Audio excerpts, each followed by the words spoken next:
Assalamualaikum warahmatullahi wabarakatuh. Ya guys, sekarang saya berada di studio. Biasanya studio ini saya gunakan untuk ini ya. Saya gunakan untuk uh, dakwah ya.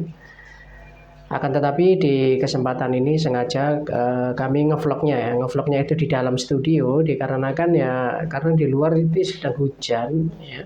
Jadi di ruangan lah. Jadi kami minta maaf ya jika di luar itu ya di dalam perekaman video ini itu ada suara-suara noise rintik hujan ya dikarenakan di luar sana sedang hujan. Jadi di studio ada beberapa yang perlu kami sampaikan yaitu bahwa kemarin saya itu pesan barang online dan alhamdulillah barangnya sudah sampai. Akan tetapi ketika barang itu sampai kemarin saya mendapatkan ini adalah amplop kecil ya, amplop berwarna coklat ya seperti ini ya, dari sellernya, toko yang saya pesan ya, memesan barang. Dan ketika waktu itu ya sebelum saya pesan barang ini, saya itu sering baca-baca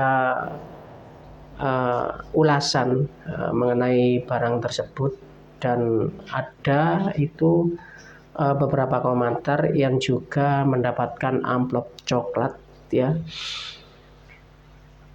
sebelum barangnya datang ya, sebelum barang yang dipesan datang itu mendapatkan amplop coklat ya. Dan rata-rata isinya itu pun sama, yaitu permintaan maaf bahwa amplop tersebut maksudnya barang yang dipesan itu belum sampai karena ada kendala. Dan mungkin ini adalah sellernya ya. Artinya itu seller itu menggunakan sistem dropship ya.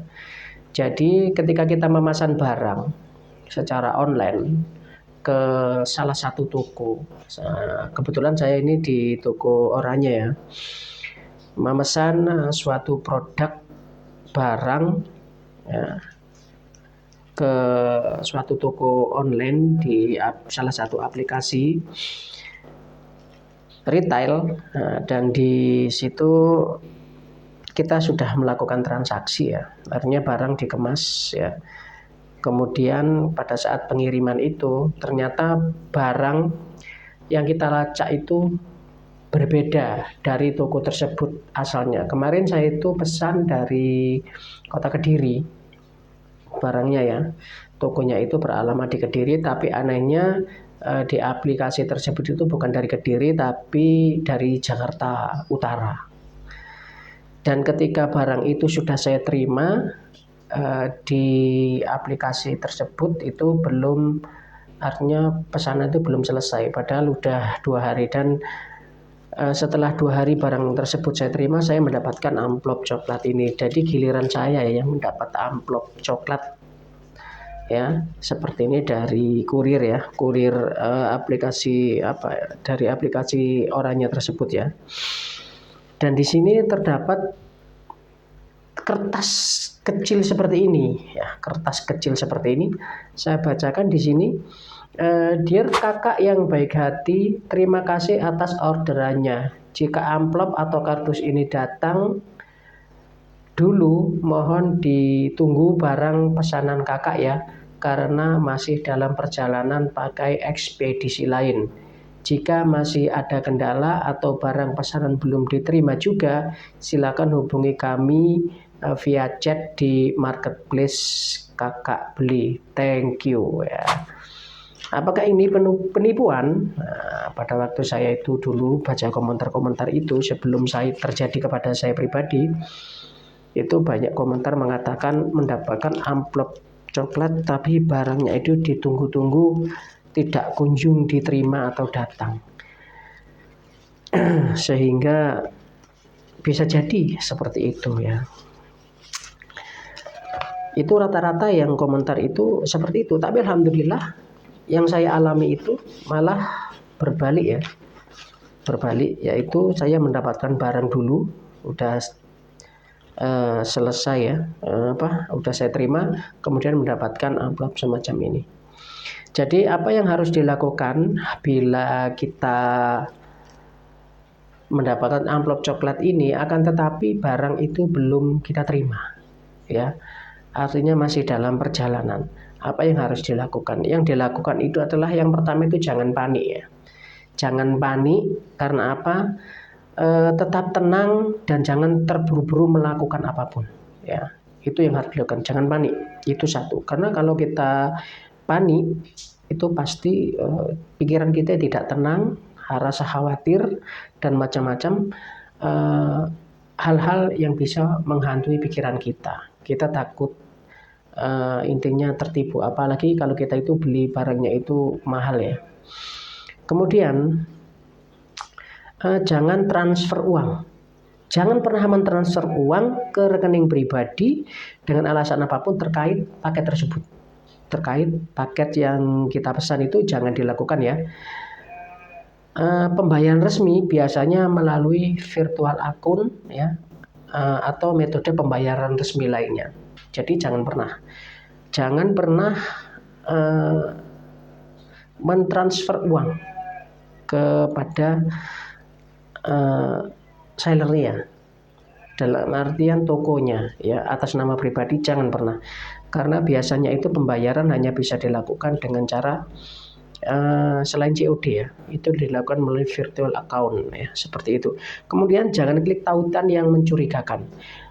Jika kita setelah mendapatkan amplop ini, kemudian kita mendapatkan WA ya, mendapatkan WhatsApp yang isinya itu, atau mendapatkan email terkait pesanan kita ya, kemudian kita disuruh di situ untuk mengklik tautan, itu jangan sampai kita melakukan itu ya.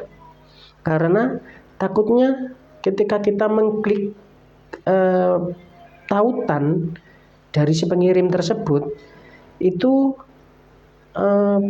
takutnya mengarah ke situs web palsu ya, untuk mencuri data pribadi kita. Artinya ini disebut kejahatan phishing ya, disebut kejahatan phishing. Kemudian langkah selanjutnya itu, jika Anda curiga bahwa ini adalah salah satu bentuk penipuan ya, itu hubungi penjual ya, pastikan itu ada tertera di situ penjualnya, bisa kita hubungi itu melalui WhatsApp juga. Karena dulu saya juga pernah melakukan hal yang demikian ya, ketika barang itu sudah kami pesan, akan tapi tidak segera dikirim, artinya masih dikemas saja sampai sekitar 5 hari ya. Jadi bisa itu dilakukan menghubungi penjualnya itu di aplikasi tersebut ya. Ada fitur chat di aplikasi resmi ya, yaitu atau menghubungi layanan pelanggan marketplace. Nah, kemudian jika barang tidak kunjung datang, tapi kita mendapatkan amplop ini setelah berhari-hari kita tunggu ya, nah itu ketika ada paket datang dan meminta itu dengan dibayarkan melalui sistem cash on delivery ya, atau COD, itu jangan pernah menerimanya ya, jangan pernah menerimanya, karena khawatirnya itu adalah barang yang tidak kita pesan, dan itu bisa merupakan penipuan juga ya. Tidak sesuai lah barangnya dengan apa yang kita pesan. Jika itu datang paket, kemudian kok kita sudah melakukan pembayaran virtual account, kemudian kok ada paket disuruh bayar COD, itu jangan pernah, tolak saja ya. Jadi kesimpulannya di sini adalah ya, kesimpulannya periksa kembali detail pesanan kita secara seksama. Jika pesan paket tersebut sesuai dengan pesanan kita dan tidak ada permintaan aneh-aneh, kemungkinan besar itu aman. Namun ya, selalu tetap berhati-hati terhadap permintaan uang atau data pribadi yang mencurigakan ya, karena penipuan di dunia virtual, di dunia maya, apalagi yang menyangkut transaksi jual beli yang melibatkan keuangan itu sungguh rentan sekali ya. Banyak penipuan sana sini dengan berbagai modus ya. Baiklah, demikian konten kali ini ya. Semoga bermanfaat. Intinya tetap berhati-hati jika melakukan transaksi. Intinya dalam menyikapi hal-hal itu ya, itu jangan panik. Itu intinya, jangan pernah panik. Santai saja, jangan pernah panik ya. Sehingga kita itu pikiran kita itu fresh. Jika kita akan melakukan tindakan-tindakan berikutnya untuk menghadapi ini ya, untuk menyelesaikan ini, itu bisa terarah seperti itu ya. Baik, kita akhiri dan insya Allah di lain kesempatan kita berjumpa dengan vlog yang lain dan pembahasan yang lain pula. Barakallahu fikum. Wassalamualaikum warahmatullahi wabarakatuh.